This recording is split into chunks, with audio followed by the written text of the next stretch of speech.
Nucleosome concept हो गया था ना।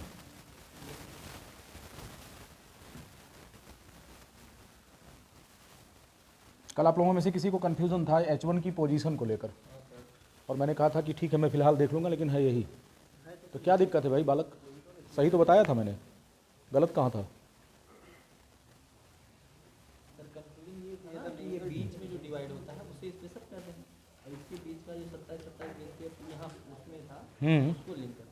इसी दोनों में हमें कुछ नहीं था, घर जाके देख लिया ना। दोनों एक ही है लिंक करके। चलो कम से कम आप देखते तो हैं कि कहीं कुछ सही रहे ना रहे, पता नहीं क्या हो, तो कभी कभी क्रॉस चेक करना चाहिए। नहीं पता लगा कि हम जो पढ़ा दे रहे हैं वही पढ़ के चले जाओ, ये अच्छी बात नहीं है। आपको अपना दिमाग भी लगाना चाहिए, ठीक है। अब आप थोड़ा सा सोफा हल्का सा पीछे उसी में सटा लीजिए, क्योंकि ज़्यादा आगे हो गया है। हाँ पीछे कीजिए थोड़ा, हाँ ऐसे ही, बस बस बस, हाँ गुड, बैठ लो। हाँ जी, हम लोग कल वाले लेक्चर में न्यूक्लियोसोम कॉन्सेप्ट पढ़ रहे थे, ये था। हालांकि क्वेश्चन आपको यहीं तक आएगा, सोलेनॉइड नहीं पूछा जाएगा, लेकिन फिर भी हम आपको बता दे रहे हैं, ठीक है। यही बताया था, और हमने आपको जो हिस्टोन 1 है H1 की पोजीशन ये बताया था, तो ये अपनी जगह पर बिल्कुल सही है, ये H1 ही है, और इसे हमने लिंकर कहा था, यही तो कहा था ना, लिंकर, ठीक है। स्पेसर उस्पेसर भूल जाओ, खाली लिंकर याद रखो, उसी सवाल पूछा जाएगा। यहाँ पर क्या है, H2A, H2B, H3, H4 होता है, और इनके सबके दो दो मॉलिक्यूल्स होते हैं, इसीलिए इसको हमने ऑक्टामर कोर पार्टिकल कहा था। और इसी को हमने क्या कहा था कि ये बीड है।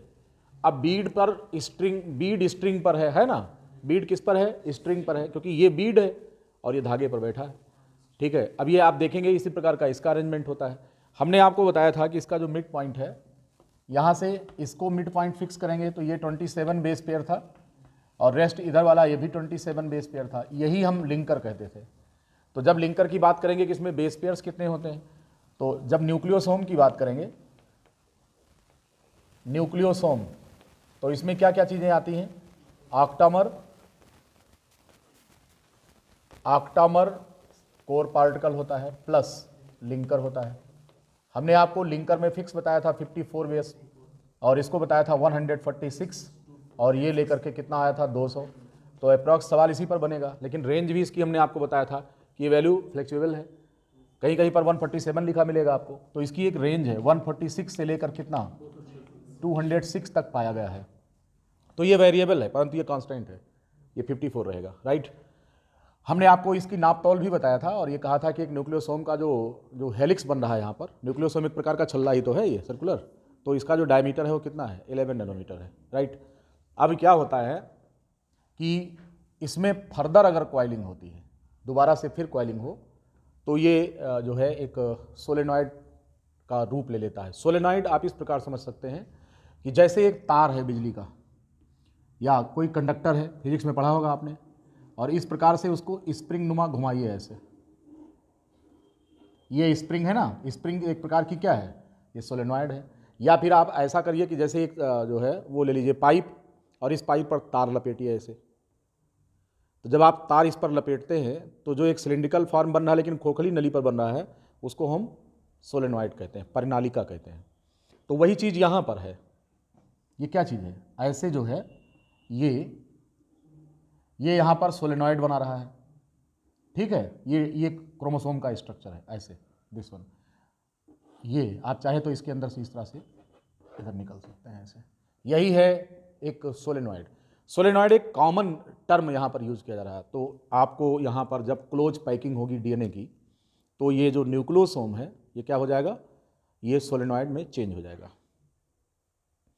और जब ये सोलेनॉइड में चेंज हो जाएगा तो इसकी ज़रूरत क्यों पड़ी, ज़रा हम जानें कि इसकी ज़रूरत क्यों पड़ी। तो आपको पता है कि हमारा जो एक सेल है उसमें टोटल जो जीनोम है 1 जीनोम ऑफ मैन, एक जीनोम की बात अगर हम करें तो इसमें जो बेस पेयर्स मिल रहे हैं डीएनए के, वो 3.3 इंटू 10⁹ बेस पेयर्स पाए जाते हैं।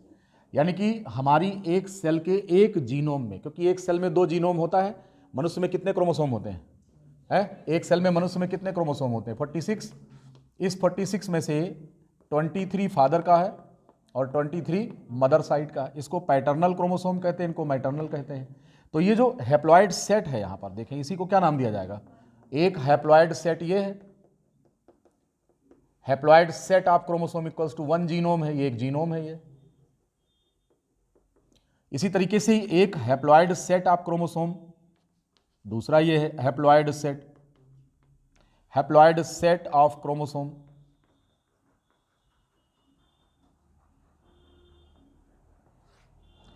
Equals to 1 genome. मतलब ये हो गया कि हम अपने सेल के अंदर 2 जीनोम रखते हैं, एक जीनोम फादर से मिला है और दूसरा मदर से मिला है, इसलिए हमारे जो क्रोमोसोम्स 2 सेट में हैं। अब ये कह रहा है कि इसमें से जो 23 क्रोमोसोम्स हैं, अगर हम इसे डीएनए मान लें तो इसमें कुल मिला के नाइट्रोजन बेस की संख्या कितनी है? इतनी है 3.3 इंटू 10 पावर 9 बेस पेयर्स हैं। ठीक है, इसकी लंबाई निकाल लो कितनी होगी। अगर हम इसकी लंबाई कैलकुलेट करेंगे तो 2.24 मीटर होगा। कितना आएगा? निकालिए। ये जो डीएनए है ये तो खाली एक जीनोम का हुआ ना, तो जब 2 जीनोम है तो डबल मल्टीप्लाई कर देंगे इसको, तो ये हो जाएगा 6.6 इंटू 10 पावर 9। टोटल 46 क्रोमोसोम में, 46 क्रोमोसोम में अगर बेस पेयर निकालेंगे तो कितना आएगा? 6.6 इंटू 10 पावर 9। अगर हम इसकी लेंथ निकालना चाहे तो 3.4 एंगस्ट्रॉम से इसको मल्टीप्लाई कर देंगे। नहीं भाई, 2 बेस पेयर के बीच की दूरी कितनी है? डीएनए में 2 बेस पेयर के बीच की दूरी कितनी होती है? 3.4 होता है, और टोटल बेस पेयर हैं कितने? ये हैं, तो कुल दूरी कितनी है? तो इससे इसको हम मल्टीप्लाई कर देंगे, कितना आएगा? कैलकुलेशन जब करेंगे तो ये लगभग 2.24 मीटर आएगा। जब एंगस्ट्रॉम को हम मीटर में चेंज करेंगे तो ये वैल्यू आएगी 2.24 मीटर डीएनए होता है। इतना लंबा डीएनए हमारे एक न्यूक्लियस के अंदर होता है। ठीक है, इंटरमीडिएट में एनसीईआरटी में साफ साफ लिखा गया है कि जो डीएनए हमारी सेल्स के अंदर पाया जाता है उसको अगर हम उसकी लंबाई निकालना चाहें तो उसमें कुल बेस पेयर दोनों जीनोम में मिलाकर इतने हैं, एक जीनोम में इतना तो इस दोनों में इतना। तो इसको अगर हम इसकी लंबाई निकालना चाहें तो 2 बेस पेयर के बीच की जो लेंथ है, दूरी है 3.4, इससे मल्टीप्लाई कर दें तो वैल्यू जो आ रही है वो इतनी आ रही है। ये 2.24 मीटर रस्सी आपको एक छोटे से न्यूक्लियस में प्लेस करना है। हमने एक दिन बताया था आपको कि अगर 3-4 किलोमीटर लंबी रस्सी हो और उसको इस कमरे में हम रखना चाहें तो स्ट्रेट फैला कर तो नहीं रख सकते, क्या करना पड़ेगा?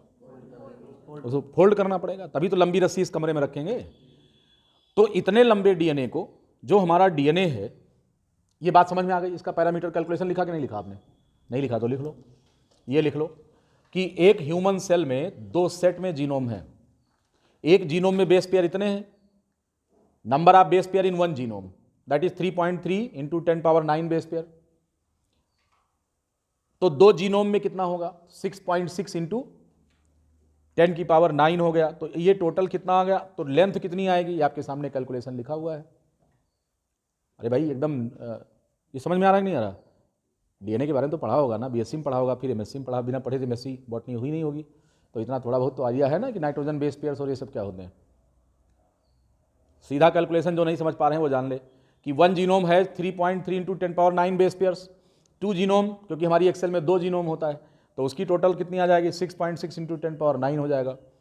तो कह रहे हैं कि 46 क्रोमोसोम पर हम ये निकाल रहे हैं, तो इनकी कुल लंबाई कितनी होगी? तो 3.34 से मल्टीप्लाई, तो टोटल जो लेंथ आ रही है वो कितनी आएगी? अब क्या है, हम ये कह रहे हैं कि साहब इसी 2.24 मीटर डीएनए को हमें एक छोटे से न्यूक्लियस में क्या करना है? इसको पैक करना है।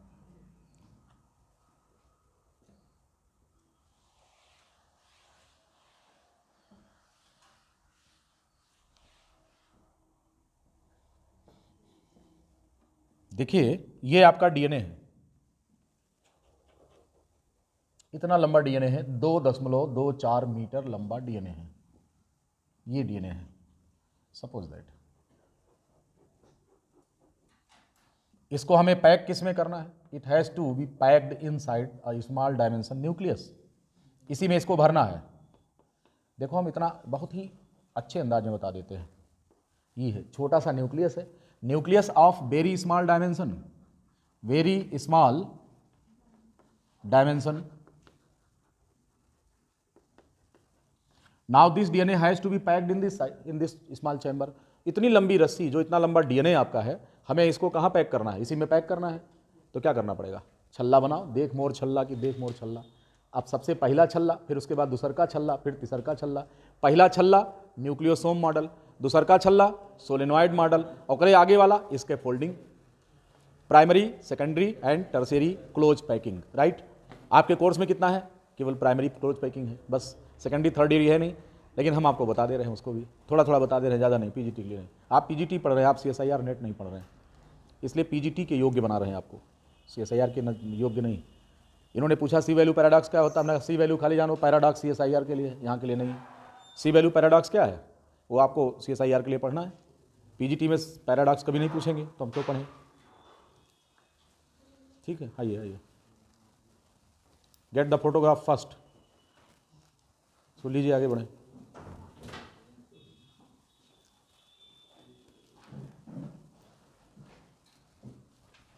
आज वो नहीं आई है, एक तो अलका नहीं है और दूसरा वो लड़की शशि, क्या नाम है उसका, जो हम बता के गई है, बस ठीक है, इसलिए एक सीट कम पड़ी। हमें मत लेना, 10 लोग हो गया, बैठ जाओ। अब हम आपको ये बता रहे हैं कि हमारा जो क्रोमेटिन थ्रेड है, इसको हमें एक सेल के अंदर 2 जीनोम होता है, इतना तो पता है ना। तो 2 जीनोम का मतलब 46 क्रोमोसोम। तो जितने डीएनए हैं, इनमें बेस पेयर्स की संख्या 6.6 × 10⁹ है। आप ये क्वेश्चन पूछ सकते हैं कि फ्रॉम हेयर दिस डेटा कम, कहाँ से आया है? ह्यूमन जीनोम प्रोजेक्ट इंटर में पढ़ा है, पढ़ा ना? तो ह्यूमन जीनोम प्रोजेक्ट में वर्क हुआ था, उसी आधार पर निकाला गया कि इतने बेस पेयर्स होंगे। अब human, as per the report of human genome project, उस पर जो रिसर्च में जो आया, रिपोर्ट आई थी, उसके अनुसार बता रहे हैं कि इतने बेस पेयर है हमारे पास। अब इस साइज़ का अगर हम डीएनए, अगर इसको लंबाई में निकालें तो 2.24 मीटर लंबा होगा। तो अगर 2.24 मीटर लंबा डीएनए है, तो आपके सामने ये है, और आपके न्यूक्लियस की साइज़ कैसी है, ये है। इसी न्यूक्लियस के अंदर इसको भरना है। तो एक छोटे से बैग में और 3-4 मीटर लंबी रस्सी आपको रखना है। बैग छोटा सा है और रस्सी लंबी है, उस लंबी रस्सी को उसके अंदर रखना है, तो लपेट के ही रखना पड़ेगा। अब लपेटना कितने प्रकार का हो सकता है? तो एक लपेटना तो ये हो गया, देखो पहला राउंड लिया डीएनए ने, तो इसको 11 नैनोमीटर कॉन्सेप्ट कहेंगे। नहीं समझे? अरे भैया ये कौन कॉन्सेप्ट है? 11, ये देखो ये कितना है डायमेंशन इसका, 11 नैनोमीटर डायमीटर। ये कौन है? यो भाई, ये क्या है ये? तो प्राइमरी स्ट्रक्चर जो होता है वो 11 नैनोमीटर मॉडल कहा जाता है इसको। ठीक है, प्राइमरी जो स्ट्रक्चर है उसको क्या बोलेंगे? 11 नैनोमीटर मॉडल बोलेंगे इसको। ये प्राइमरी स्ट्रक्चर है। यानी कहने का मतलब ये हुआ कि जो हमने आपको न्यूक्लियोसोम मॉडल दिखाया है, न्यूक्लियोसोम मॉडल, ये क्या चीज़ है? तो ये कह रहे हैं कि ये प्राइमरी स्ट्रक्चर है, प्राइमरी फोल्डिंग है। इस फोल्डिंग में आप देख रहे हैं कि डीएनए के 1.75 राउंड हिस्टोन ऑक्टामर के चारों तरफ लग रहे हैं। यही बताया था। इस छल्ले को इस्टेब्लिश करने की जिम्मेदारी किसकी है? इस छल्ले को इस्टेब्लिश करने की जिम्मेदारी H1 की है। कल आपने पूछा था कि क्या हिस्टोन यहाँ बीच में होगा या इसी पर, हमने कहा जहाँ बनाया वहीं पर होगा।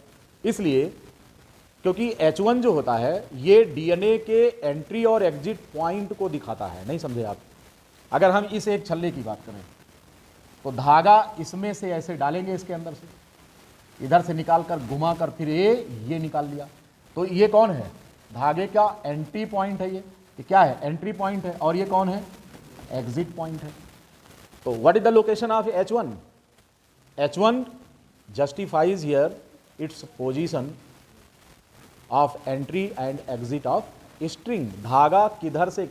अरे भैया, मोती में एक तरफ से धागा डालो और दूसरी तरफ से निकाल लो, तो किसके अंदर से निकल रहा? हिस्टोन। इधर से गया, घूमकर इधर से निकल गया। तो ये है इसकी पैकिंग। फंदा बना दिया, यही कल बताया था मैंने, ये फंदा बनाता है। अब आप सोच रहे थे कि हिस्टोन यहाँ पर है, यहाँ नहीं है, अपनी जगह पर है। ये तो लिंकर है। जहाँ लिंकर है वहाँ पर भी प्रोटीन होता है, लेकिन हिस्टोन नहीं होता। यहाँ पर नॉन हिस्टोन होता है। कौन होता है? तो इस जगह को पैक करने वाले जो प्रोटीन्स हैं वो कौन से हैं? यहाँ पर लगे हुए ये नॉन हिस्टोन प्रोटीन्स होते हैं इनके साथ। यानी कि लिंकर को कवर कौन कर रहा है? लिंकर को कवर करने वाले नॉन हिस्टोन प्रोटीन्स होते हैं। बात समझ में आ गई? कोर पार्टिकल में कौन होते हैं? हिस्टोन होते हैं। H1 इन दोनों का हिस्सा नहीं, H1 बाहर होता है। अब यहाँ पर एक टर्म होता है जिसको क्रोमेटोसोम कहा जाता है। क्या कहते हैं? क्रोमेटोसोम। वो भी समझ लो, क्योंकि आप ज़्यादा जानना चाह रहे हैं तो थोड़ा आगे बढ़ेंगे हम। क्रोमेटोसोम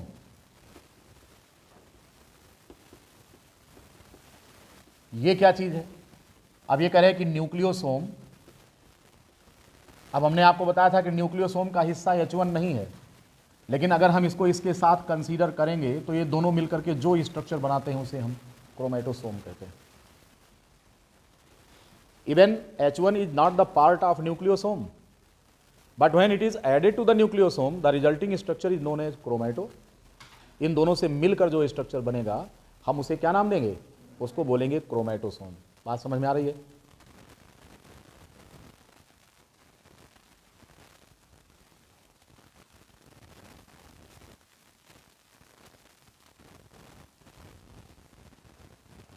आप कह रहे हैं कि साहब इतनी फोल्डिंग से काम नहीं चल रहा है, अगर हम इसको ऐसे फोल्ड कर दें तो ये प्राइमरी फोल्डिंग कहलाएगी। ये कौन सा स्ट्रक्चर है? तो ये है आपका स्ट्रेट डीएनए। इस स्ट्रेट डीएनए को जब हम इस प्रकार फंदा देंगे, लपेटेंगे, तो ये कौन सी फोल्डिंग होगी? Primary folding. And the primary folding of DNA is known as nucleosome model of chromatin. ये बात समझ में आ गई? तो primary folding of DNA is the nucleosome model of chromatin.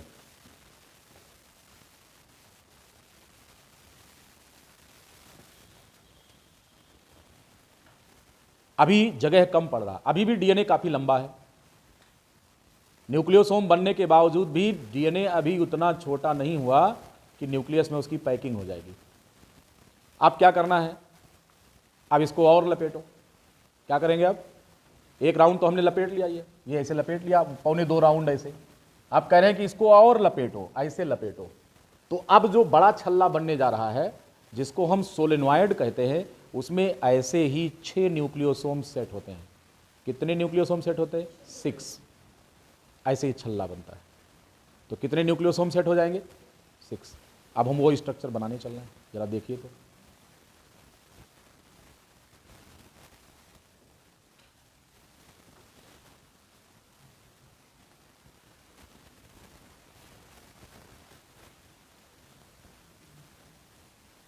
देखिए, वो स्ट्रक्चर बनाने जा रहे हैं। इसमें और पैकिंग होगी अभी, क्योंकि डीएनए अभी बहुत लंबा है। तो अब जब डीएनए लंबा है तो हम क्या करेंगे?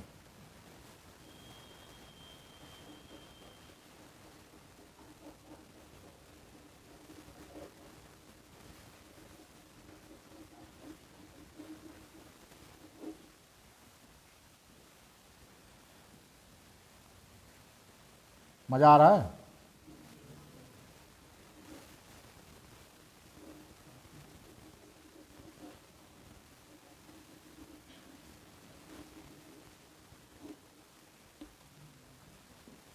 आप देखिए, आप रुकिए, समझिए तब इसको।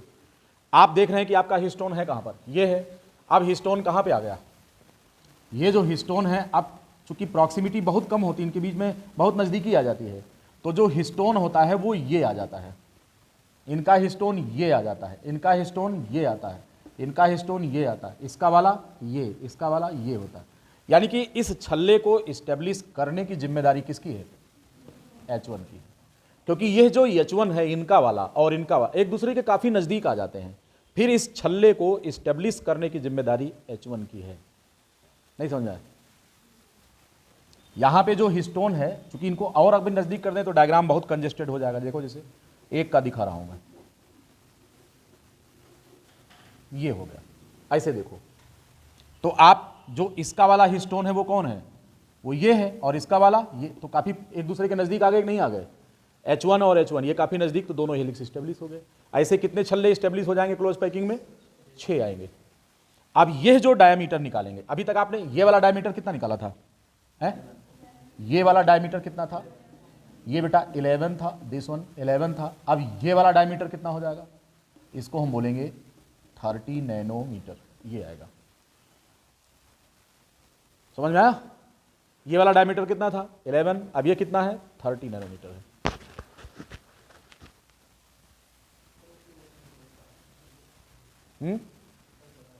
किसने बताया था?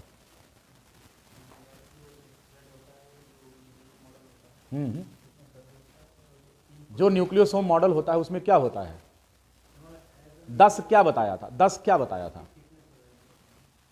थिकनेस नहीं होता, 10 तो कोई फिगर ही नहीं होता, 11 होता है और 6 होता है, 11 एंड 6, 6 उसकी जो होती है हाइट होती है और 11 उसका डायमीटर होता है।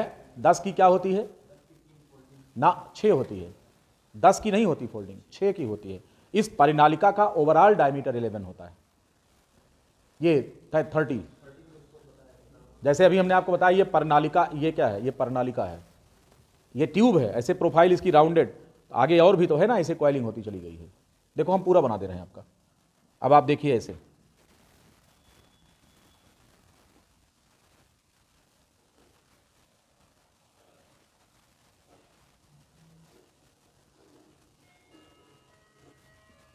अब देखिए ये स्प्रिंग यहां से अब चली ऐसे, अब आगे फिर एक बनाएगी, तो यहां से घुसो ऐसे, इधर से निकलो, तो वही तो परिनालिका सोलेनॉइड ही तो बन रहा है ना ऐसे, इस तरह से,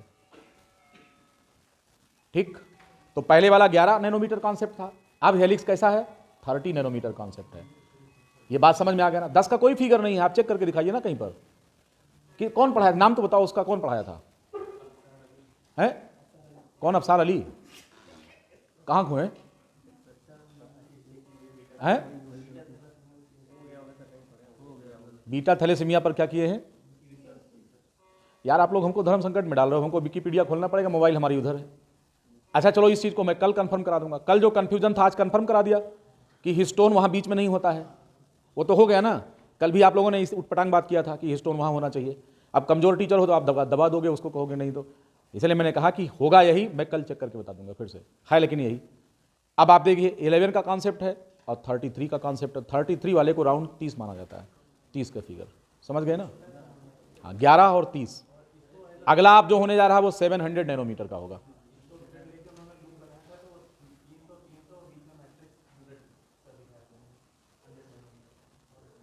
ना 100 है कहीं, ना 300 है कहीं, दोनों नहीं है, समझ गए। हाँ ये 30 नैनोमीटर है, एंगस्ट्राम बताए होंगे तो 300 हुआ होगा, आप क्या कर ले हम उसके लिए। अब इतना ही हो सकता है कि कल पूरा ग्रंथ लेकर आएंगे, यहीं पर बैठेंगे दिखाएंगे आपको, है ना। ये वादा रहा कल, अब आज कंफ्यूजन पैदा कर दियो हो तो हम कल क्लियर करेंगे, लेकिन है यही। अब आगे पढ़ लो, अब जौन बताए रहे उनका किनारे रखो, बीके सिंह से बात कर रहे हो आप, ठीक है, आप सार अली और सगरार अली उनका किनारे रखे रहो और यहाँ पे आओ जिनको पढ़ रहे हैं आप, हम भी कुछ हैं, हाँ वही इसीलिए। और अब हम तो ये कह नहीं रहे हैं कि आप यही मान लो, अब इस पर अगर कोई कंफ्यूजन है, एक तो ये तो ठीक हुआ ना, यहाँ नॉन हिस्टोन होता है, हिस्टोन नहीं होता, ध्यान रखना, इस पर नॉन हिस्टोन होता है, यहाँ हिस्टोन H1 होता है, it is not the part of nucleosome, when you include this with nucleosome the term is known as chromatosome, right. अब इनकी जब छल्लेदार इस प्रकार की व्यवस्था हो गई तो ये 30 नैनोमीटर गया, ये कॉन्सेप्ट 30 नैनोमीटर का है। अब इनके और भी ऐसे लेंगे, फोल्डिंग करेंगे तो इसके फोल्डिंग बनेगा, जो ये प्राइमरी था पहला वाला, ये प्राइमरी फोल्डिंग थी, ये सेकेंडरी फोल्डिंग हो गई, अब टर्शियरी फोल्डिंग इसके फोल्डिंग की वजह से होगा, इसका फोल्ड बनेगा, वहाँ पर प्रोटीन्स होते हैं जो लूप को हेल्ड करते हैं, यस। तो ऐसे जैसे कई उसमें हो जाएंगे फिर एक छल्ला बनेगा ऐसे, तो इस प्रकार का छल्ला, जैसे अभी इस वाले से देख रहे थे आप, अब इस प्रकार के कई होंगे ऐसे घुमावदार बनाएंगे तो उसको इसका फोल्डिंग कहेंगे, कोर्स में है नहीं तो क्यों जाएंगे वहाँ तक, उसको हम 700 का कॉन्सेप्ट कहते हैं, ठीक। नहीं तो टाइम पास करना हुआ केवल, फिर मेन चीज़ छोड़कर हम बिना मतलब पढ़ रहे हैं इसको, जिस पे सवाल नहीं आएगा, ठीक है, आप यहीं तक जान लीजिए बहुत है। अरे वही जोन गुरु जी पेपर बनाई है ना, उनका ही नावें न सुने हुई हैं, बस बहुत पहले वाला बता दें बस, चलो पीजीटी जाओ, पीजीटी के पेपर का स्टैंडर्ड आप देखिए कितना लो लेवल का होता है, घटिया लेवल का, हम लोग देंगे 100% हो जाएगा, अभी हम बैठे परीक्षा में सब सही 100% सारा ए टू जेड सही। तब आइए, कौन नहीं, क्लोज आ जाएंगे ना, पोजीशन वही है, जब दोनों एकदम नज़दीक आ जाएंगे, देखो एक ही स्टोन यहाँ है एक यहाँ है, और जब एकदम घुस जाइए एकदम तो दोनों मिल न जाइए, तो विचोम नहीं आ जाइए, ये चीज़ है, ठीक है भाई, सबको समझ में आ गया ये ना। आइए और अब इस सोलेनॉइड और जो है न्यूक्लियोसोम कॉन्सेप्ट से थोड़ा आगे चलते हैं। अब ये एक चीज़ इसका वेरिएशन आपको देखने को मिलेगा कि स्पर्म जो न्यूक्लियस होता है, स्पर्म में जो डीएनए होता है वहाँ पर H1 का रोल दूसरा प्रोटीन प्ले करता है और उसका नाम होता है प्रोटामिन, लिख लीजिए इसको, H1 वहाँ नहीं होता, the role of H1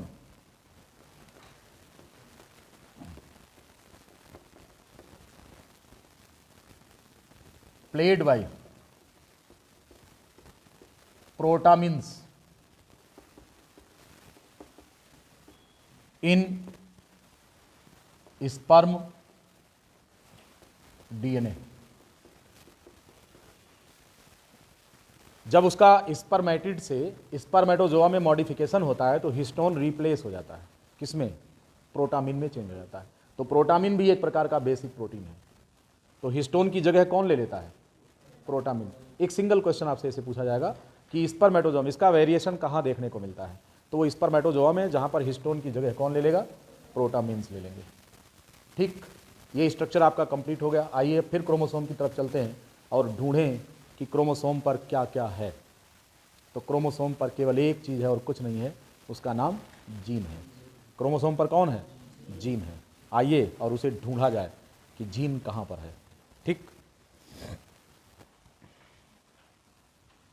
chromosome का जीन के साथ जो रिलेशनशिप है वो क्या कहलाता है, चर्चा इस पर। अगर हम कहें कि जीन, आपको पता है term gene was given by Johnson. ये सब उल्टा पटा क्वेश्चन पूछते हैं कि के बाप रहा, के पिता रहा, है कि नहीं? द्विनाम पद्धति के पिता कौन थे? ऐसा सवाल पूछते रहते हैं, है कि नहीं? तो कार्ल वान लिनियस अक्सर पूछे जाते हैं। कुछ क्वेश्चन होते हैं जो मतलब हाँ, वो कुछ मतलब जैसे बहुत मासूम टाइप के विद्यार्थी होते हैं, उनको खुश करने के लिए क्वेश्चन पूछ लिए जाते हैं। मासूम टाइप के कौन होते हैं? जो जस्ट बिगिनर होते हैं, जिनको पता नहीं होता कि बायोलॉजी में बहुत ज़्यादा नॉलेज। तो गए परीक्षा में देखें, अरे हमारा तो बहुत बढ़िया है, तो ये तो हम पढ़े हैं, द्विनाम पद्धति लिनियस खोजे हैं, बस काम हो गया, अब हमारा सिलेक्शन हो जाए है। तो ऐसे लोगों को खुश करने के लिए करीब 20 से 25% क्वेश्चन पाए जाते हैं, जो लोगों को खुश करने के लिए होते हैं, है ना। चलिए उससे आगे, तो जीन क्या है? कह रहे साहब जीन की बात अगर हम करें तो इसको हम डिफाइन करते हैं। तो हम कहते हैं कि it is the bearer of genetic characters of the organisms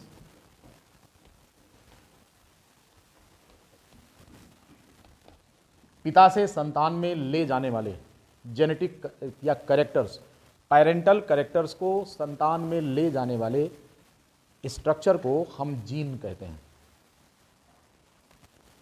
ठीक है, the gene that brings the parental characters to their offsprings known as gene. ये बियरर ऑफ जेनेटिक कैरेक्टर होता है, पहला पॉइंट। दूसरा, अभी बात पूरी नहीं हुई, इसकी तमाम फीचर्स हैं, इन सारे फीचर्स को इंक्लूड करके हम जीन की डेफिनेशन बताते हैं कि जीन यही है। बात समझ में आया? पूछेंगे कि जीन क्या है, तो एक बात एक लाइन में नहीं होगा। अक्सर आप क्या कह देते हैं कि ये जो है आनुवंशिक लक्षणों के वाहक हैं, कह दिया, काम चल गया। इतने से थोड़ा चलेगा। ये कोनो कार थोड़ा है बैठा के ले गए हैं, कार है बैठा के ले जाओ छोड़ जाओ, कह कि इनके करेक्टर है, आओ कार में बैठो, ले जा छोड़िए संतान के पास, ऐसा तो होता ना है। तो जीन इसको ट्रांसफर करता है। दूसरी बात ये कह रहे हैं कि इट इज, जीन है क्या? It is the segment of DNA. DNA का एक टुकड़ा है, एक फ्रेगमेंट है। इसका यह मतलब हो गया कि जीन डॉट लाइक स्ट्रक्चर बिल्कुल नहीं है, खास करके तब जब न्यूक्लियोसोम कॉन्सेप्ट क्लियर हो गया है। तो ये डॉट लाइक स्ट्रक्चर नहीं है, तो it is the segment of DNA. DNA का एक टुकड़ा है मान लिया। तो क्या डीएनए जो है ये बनिया की दुकान पर थान में लपेटा हुआ कपड़ा है? कहीं भैया ये वाला जीन कई मीटर है, कहीं ये 1.5 मीटर है, भैया 1.5 मीटर हमें जीन चाहिए, तो बनिया ने थान में से खोल करके और 1.5 मीटर नाप कर खट से काट कर फेंक दिया, ले जाओ। ऐसा होता है क्या? डीएनए का एक सेगमेंट है, इसकी एक निश्चित लंबाई है, मान लेते हैं। तो लंबाई तो कपड़े की भी होती है, और बातें कहनी जरूरी है। तो कह रहे हैं कि साहब it is the segment of DNA, fix number of, fixed इसकी लेंथ है, फिक्स्ड नंबर ऑफ बेस है, fixed number of base pairs, fixed sequence है,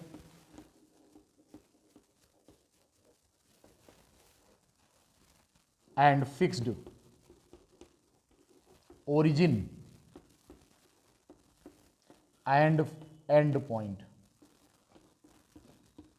अभी इतने से पेट नहीं भरा, कहीं ने टू और लिख लो। फॉर्म्स द कंप्लीट पॉलीपेप्टाइड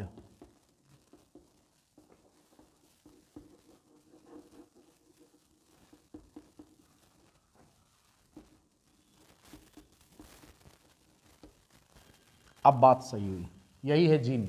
कितनी बातें लिखी हैं अब देखिए, इनके बारे में एक एक करके जानना है कि ये सब क्या है। Bearer of genetic characters of the organism. It is the segment of DNA, fixed length, fixed number of base pairs and fixed sequence, fixed origin and end point, and forms the complete polypeptide molecule. ये कहीं ना कहीं central dogma को justify कर रहा है। The DNA, RNA, the flow of information according to central dogma. Now this one is polypeptide.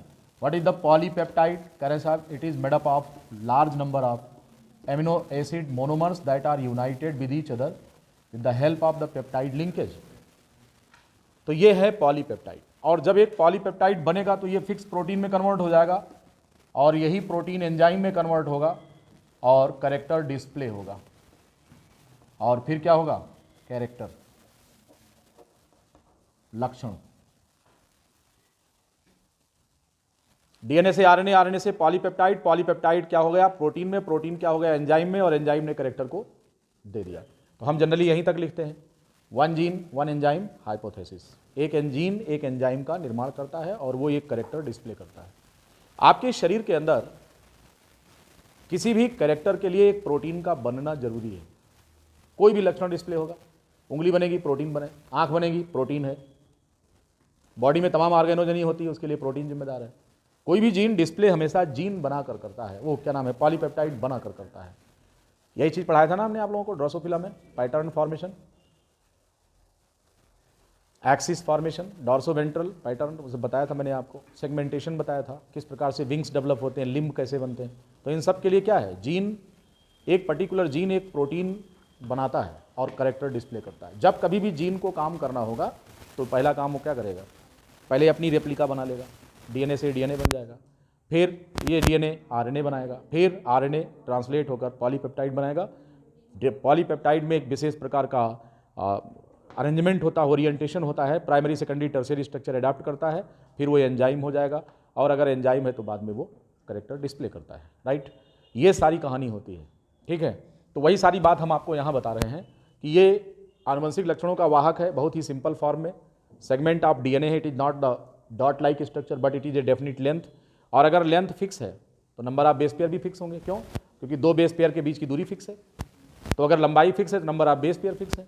अब यहां पर ये बहुत इंपॉर्टेंट पॉइंट है, this counts much in this sense, the sequence, sequence of base pair. Yes, यही एक वो जादूगर है जो आपके सारे कैरेक्टर्स का निर्धारक है। क्योंकि नंबर ऑफ बेस पेयर्स कितने हैं? 4। ये 4 बेस पेयर संख्या में कितने होंगे और किस सीक्वेंस में जुड़ेंगे?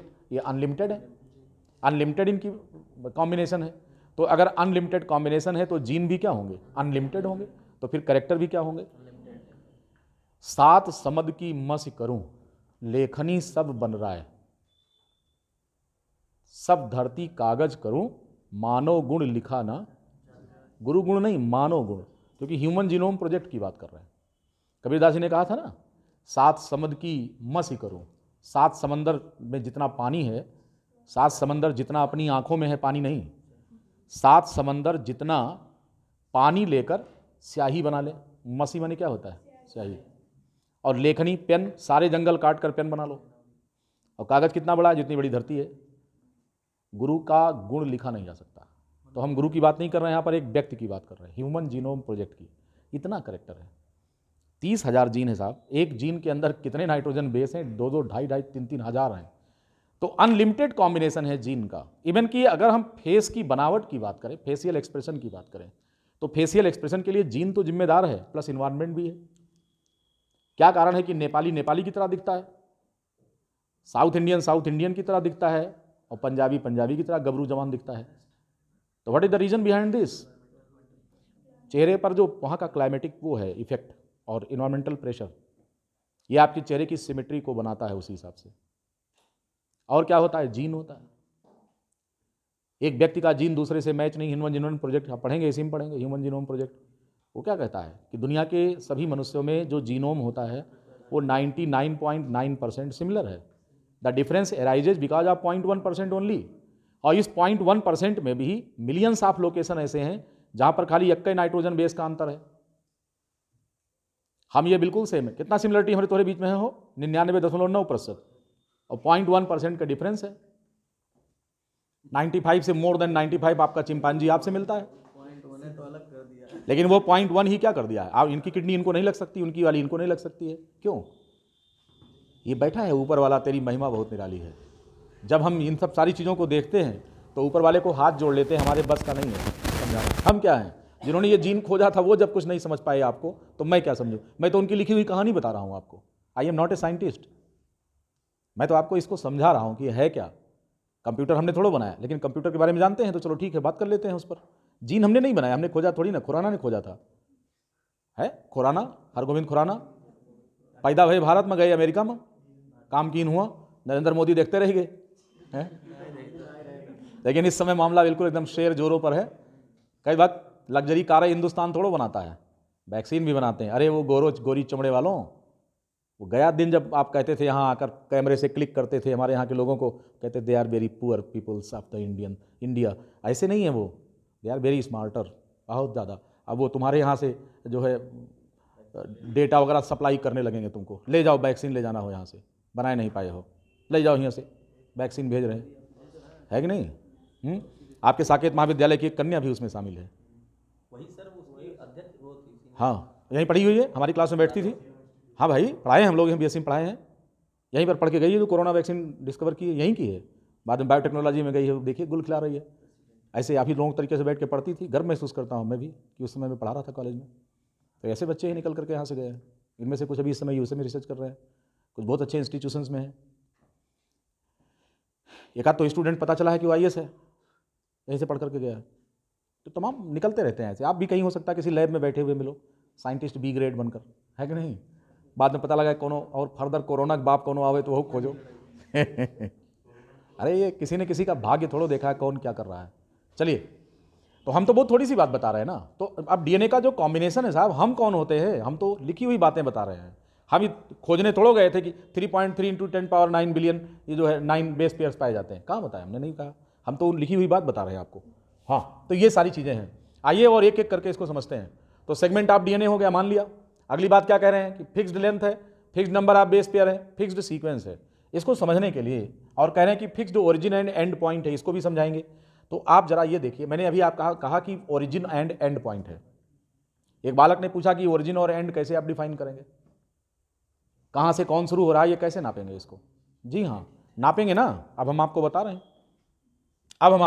हैं,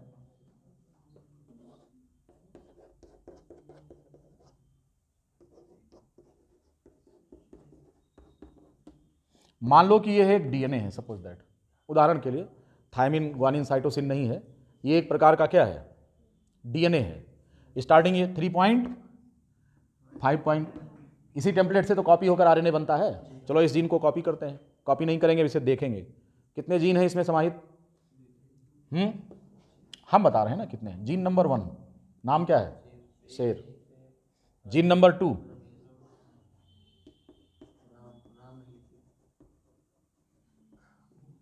जीन नंबर,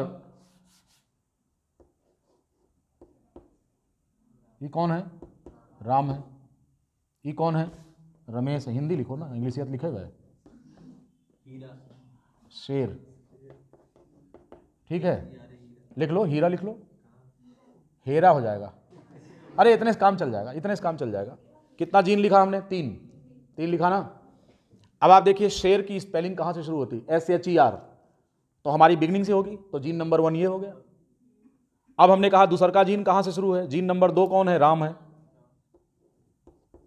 और ये तीसरा रमेश है, और ये पहला शेर है। देखिए इतनी ही लेंथ में कुल मिला के बेस पेयर्स कितने हैं जरा गिनिए तो? 1 2 3 4 5 6 7 8 9 बेस पेयर्स यहां लिखे गए हैं। हमने अल्फाबेट दिखाया है आपको, इनको मान लो नाइट्रोजन बेसेज हैं, और ये हमारा DNA है। कितने जीन है इसमें? तो पहला जीन देखिए, आप कह रहे हैं ना fix number of base pairs, तो 4 हैं, इसमें 4 हैं। तो 4 तो हम इधर से भी ले सकते थे, लेकिन स्पेलिंग गलत हो जाती। अगवा कहाँ लिखा है? कह रहा कि fix number of base pair, लेकिन फिक्स सीक्वेंस होना चाहिए जो कि S से शुरू होगा। शेर की स्पेलिंग कहाँ से शुरू होगी? S से, तो हम H से क्यों शुरू करेंगे? तो ये अपने आप में फिक्स कर दिया कि नहीं इसकी ओरिजिन। एक स्पेसिफिक सीक्वेंस जहां से मिलना शुरू हो जाएगा वही उस जीन की बनावट है, वही उसका ओरिजिन पॉइंट है, राइट?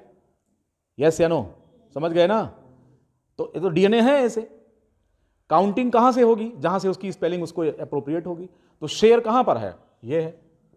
राम कहां पर है? ये है। अब आप देखिए आर जो है इन तीनों जीन का हिस्सा है।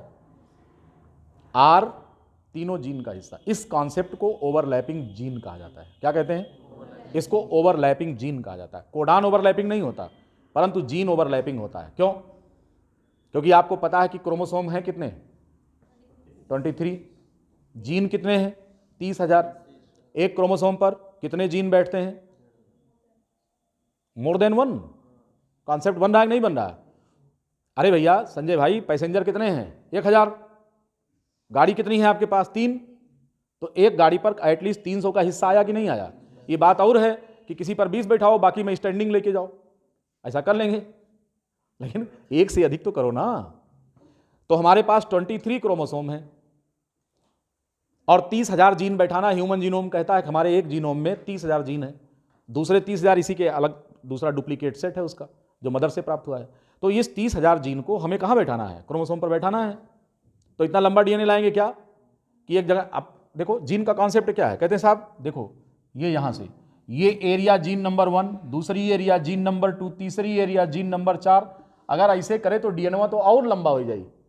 अभी इतने से परिनालिका बना रहा है आप देखिए तो डीएनए इतना लंबा है कि उतने में 3 बार फोल्डिंग करनी पड़ी। एक बार हिस्टोन को पैक किया तो क्या बन गया? न्यूक्लियोसोम। बाद में न्यूक्लियोसोम को पैक किया तो क्या बन गया? सोलेनॉइड। अब फिर सोलेनॉइड को पैक किया तो इसका फोल्ड बन गया। देखिए आप तो कितनी बार लपेटे पड़त है, होकर छल्ला के ऊपर छल्ला। देख मोर छल्ला की देख मोर छल्ला, है कि नहीं? कितना छल्ला है। तो डीएनए इसी को कहते हैं super coiled model of DNA. Super coiled होता है डीएनए। क्या होता है? सुपर क्वाइल्ड होता है। ये बात समझ में आ गई ना?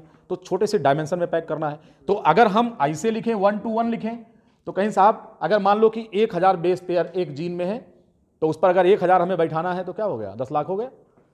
बनाओ 10 लाख बेस पेयर चाहिए आपको, कहां से लाओगे? तो डीएनए बहुत लंबा हो जाएगा। डीएनए बहुत लंबा हो जाएगा और इतना लंबा भरबो कहां? छोटा सा न्यूक्लियस है, टाइम टाइम फिस हो जाएगा उसमें, फिर न्यूक्लियोलस कहां रहेगा? वो तो रहना है इतना छोटकना, वो तो रही। क्या नाम है होकर? न्यूक्लियोलस। कैल्शियम और किससे बना हुआ है? राइबोसोमल आरएनए से। सेल बायोलॉजी में पढ़ाएंगे, वो तो वहीं बैठा रही। तो इतना डीएनए कहां से भरोगे भैया? इसलिए कहते हैं कि कम में काम चलाओ। इसको कहते हैं बेस पेयर इकोनॉमी। क्या कहते हैं? Base pair economy. अगर हम इन तीनों जीन को 1 to 1 करें तो how many base pair you need? 4 इसके, 3 इसके, 4 3 7 और रमेश में 6 है, 7 6 13 नाइट्रोजन बेस चाहिए। 4 की इकोनॉमी मिली कि नहीं मिली? 4 हमको कम पड़ा कि नहीं? अगर हमने शेयर करके काम चला लिया तो हमने बेस पेयर शेयरिंग कर लिया है, लेकिन कोडान शेयरिंग नहीं होती। ध्यान रहे, 2 कोडान के बीच बेस पेयर नहीं शेयर होता, ये ध्यान रखना। 3-3 का कॉम्बिनेशन होता है। 3-3 का हम अभी कोडान पढ़ाएंगे, आगे जब पढ़ाएंगे तो कोडान पर बताएंगे कि कोडान नॉन ओवरलैपिंग होता है। कोडान में कोई भी नाइट्रोजन बेस जो पहले कोडान का हिस्सा है वो दूसरे का नहीं हो सकता। अगर उसी नाइट्रोजन बेस की जरूरत है तो एक नाइट्रोजन बेस और ले लो, फिर नई शुरुआत करो। कभी वो किसी के साझे में नहीं रहेगा। तो कोडान नाइट्रोजन बेस का साझा नहीं करता, लेकिन जीन साझा करता है। सबको समझ में आया? तो जीन ओवरलैपिंग कॉन्सेप्ट है हमारे पास। तो वही चीज ओवरलैपिंग, ये नॉन ओवरलैपिंग कॉन्सेप्ट है, तो इससे डीएनए बहुत लंबा हो जाएगा। तो जैसे अभी हमने कहा कि देखो हम क्या लिख रहे हैं, पहला जीन कौन है? SHER। दूसरा जीन कौन है? तो कहीं राम। तीसरा जीन कौन है? RAMESH, ये है। तो कहीं भैया इतना लिखे कौन जरूरत है, कहीं मिलाओ ना, यही तरीके से लिखो। यही है कॉन्सेप्ट जिसको बोलते हैं ओवरलैपिंग कॉन्सेप्ट ऑफ जीन, जो कि क्रोमोसोम पर बेस पेयर की इकोनॉमी फिट करता है। डेफिनेशन पे आइए, क्या कह रहा है? Carrier of genetic material. आप कह रहे हैं, बार बार यही बता रहे हैं, ये लिए बता रहे हैं, याद रखो। दूसरा का कौन है? सेगमेंट ऑफ डीएनए, यहो बता दिया। फिर क्या बता रहे हैं? फिक्स्ड लेंथ है तो fix number of base pair होगा, लेकिन सीक्वेंस जरूरी नहीं तो सारे जीन एक के खान हो जाए। तो अलग अलग जीन होने के लिए क्या करना है? तो फिक्स्ड सीक्वेंस है, अलग अलग जीन का स्पेसिफिक सीक्वेंस है, राइट। फिर क्या कह रहे हैं? फिक्स्ड ओरिजिन और फिक्स्ड एंड पॉइंट है। फिर क्या कह रहे हैं? कह रहे form the complete polypeptide molecule. Central dogma हमने आपको दिखा दिया। तो एक क्रोमोसोम पर मैंने आपको बताया कि 23 क्रोमोसोम है और 30,000 जीन है। 23 क्रोमोसोम, 30,000 जीन। तो एक क्रोमोसोम के हिस्से में एक से अधिक जीन है कि नहीं? ये हो गया ना, समझ में आ गया ना? अब डेफिनेशन जीन की अगर आप समझ गए हो तो चलिए और इसको प्लेस करें क्रोमोसोम पर। ये है कहां पर? किसी भी क्रोमोसोम पर जो जीन का एड्रेस होता है, it is known as its locus. The position of gene on the chromosome is known as its locus. Locus जो होता है, इसको मोहल्ला आप समझ लीजिए, इसको टेरिटोरी समझिए, उसकी सीमा समझिए, उसका सरहद समझिए, उसकी हद समझिए कि क्रोमोसोम पर वो किस हद तक फैला हुआ है। तो क्रोमोसोम के ऊपर जीन जिस हद तक फैला हुआ है, उसकी हद को हम क्या नाम देते हैं? उसको लोकस कहते हैं, राइट? इस समय आपका लोकस क्या है? You are sitting in my home, in this room is your locus right now. अब यहां से बाहर निकलेंगे, मोटरसाइकिल बैठे जर्र, सड़क पर आपका लोकस हो गया। थोड़ी देर बाद आपका लोकस चेंज हुआ, रिकाबगंज, फिर थोड़ी देर बाद चेंज हुआ शहादतगंज, घर पहुंच गए, है कि नहीं? शहादतगंज और साहबगंज ऐसे सब अपने अपने घर पहुंच गए। अब जब आप वहां कमरे में बैठ गए तो अब आपका लोकस चेंज हो गया। Your locus is going to change because you are mobile, but the gene is not mobile, it is fixed. इसलिए इसका लोकस कभी भी चेंज नहीं होता। Gene has its fixed locus on the chromosome. This additional point should be mentioned here कि gene has its fixed locus. Gene क्या है? Gene has fixed locus. Gene का लोकस फिक्स है। कहां पर? अब लोकस क्या चीज है? Locus is the address of gene on chromosome. Position,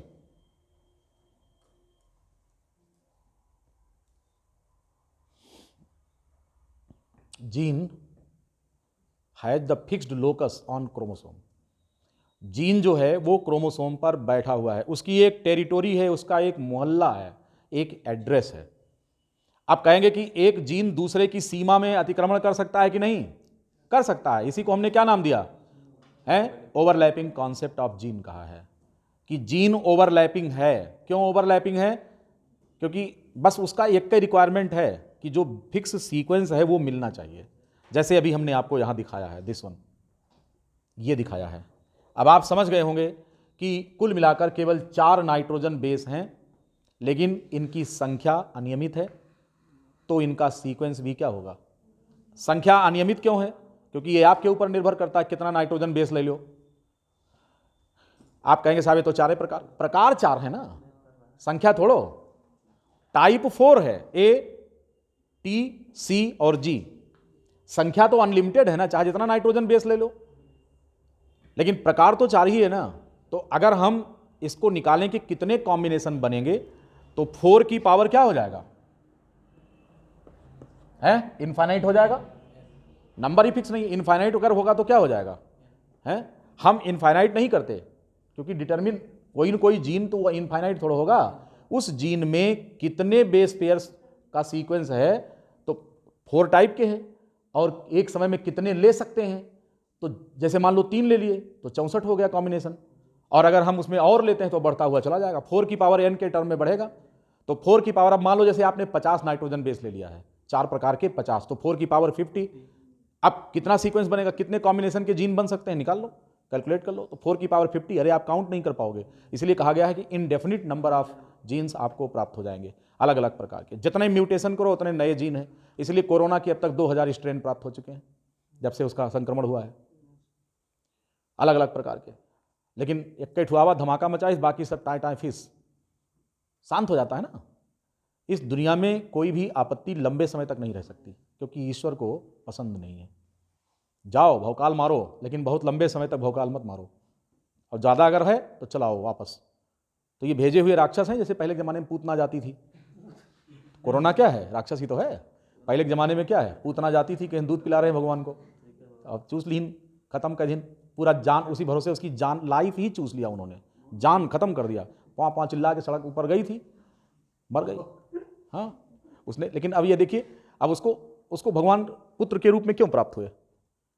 उसने पुत्र रूप में प्राप्त करने की इच्छा रखी थी कि मैं इनको अपना दूध पिलाना चाहती हूँ। कहीं जाओ भविष्य में जब हम अवतार लेंगे द्वापर युग में, तो तुम जो है दूध पिला देना मुझे। तुमको राक्षस बना दिया, और उसके बाद उनका उद्धार किया। क्या चीज़ है? Mister Sanjay Kumar, it is भौकाल।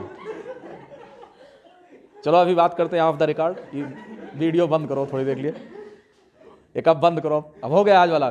कल हम आपको बताएंगे लोकस से आगे की कहानी बताएंगे, एलील वगैरह बताएंगे।